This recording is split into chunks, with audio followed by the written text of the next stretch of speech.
Bonjour ou bonsoir chers auditeurs et chères auditrices de notre web radio R212. Aujourd'hui, nous vous proposons une analyse percutante de la part de Adnan Ben Chakroun, chroniqueur de l'ODJ, qui partage avec vous son avis dans un article intitulé Marco Rubio, nouveau cauchemar de la diplomatie algérienne. Voici donc sa réflexion, en podcast, spécialement pour vous. Notre ingénieur ouvre son propos de la manière suivante. L'annonce de l'éventuelle nomination de Marco Rubio, un flux sénateur républicain, au poste de secrétaire d'État des États-Unis provoque une onde de choc en Algérie. Connu pour ses positions fermes vis-à-vis de certains régimes et pour sa critique acerbe de l'alignement militaire d'Alger avec Moscou, Rubio incarne un potentiel tournant pour la diplomatie américaine, dont l'impact pourrait redéfinir certains équilibres au Maghreb.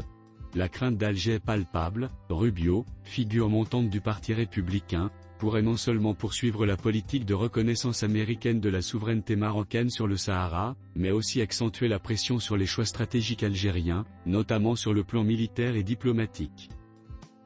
Notre chroniqueur enrichit son analyse en disant « Rubio n'est pas étranger aux critiques du régime algérien.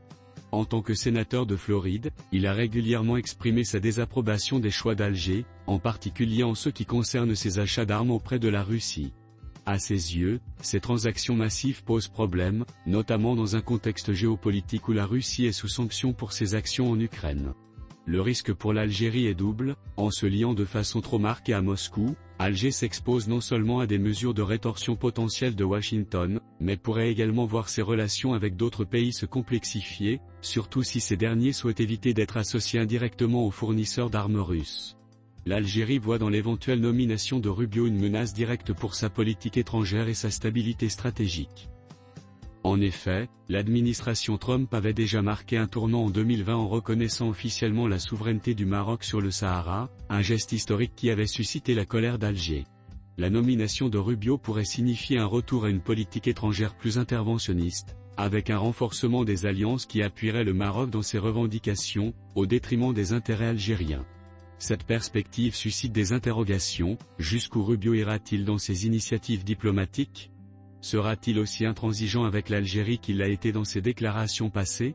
La réponse est incertaine, mais Alger doit envisager des ajustements stratégiques pour éviter une marginalisation internationale. Face à ce scénario complexe, l'Algérie pourrait adopter plusieurs approches.